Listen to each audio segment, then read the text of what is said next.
Bago tayo dumako sa ating panibagong aralin, meron akong inihandang isang maikling gawain.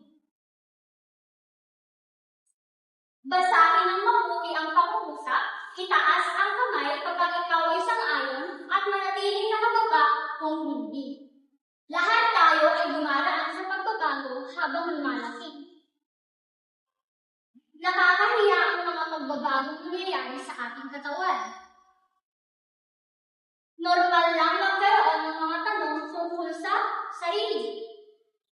Mahusay, maraming salamat sa inyong partisipasyon. Ngayon naman ay dumako tayo sa larawan ko. Meron ba kayong napapansin sa larawan? Opo. Metamorphosis po. Metamorphosis? Development? Growth, mahusay. Kung mapapansin ninyo, lahat ng mga binanggit ninyo ay may kinalaman sa paglago o pag-unlad. At ang paru-parong plasma ay magandang halimbawa ng pagbabago. Dahil mula sa itlog, nagiging uod, nagiging pupa, bago sila tuluyang maging isang maganda at malayang paru-paro. Ngayon siguro, nagtataka kayo, bakit kaya dinidiscuss ni Ma'am Marga kung ano nga ba yung paru-paro? Ano kaya yung kinalaman nito sa ating tatalakayin? Dahil class, ang paru-paro ay parang katulad lamang ng tao.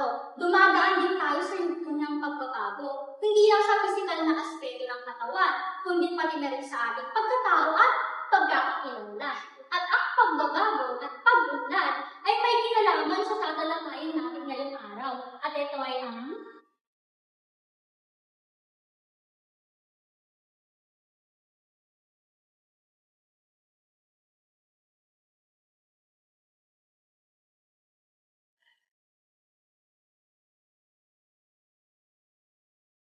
maaari niyo bang basahin?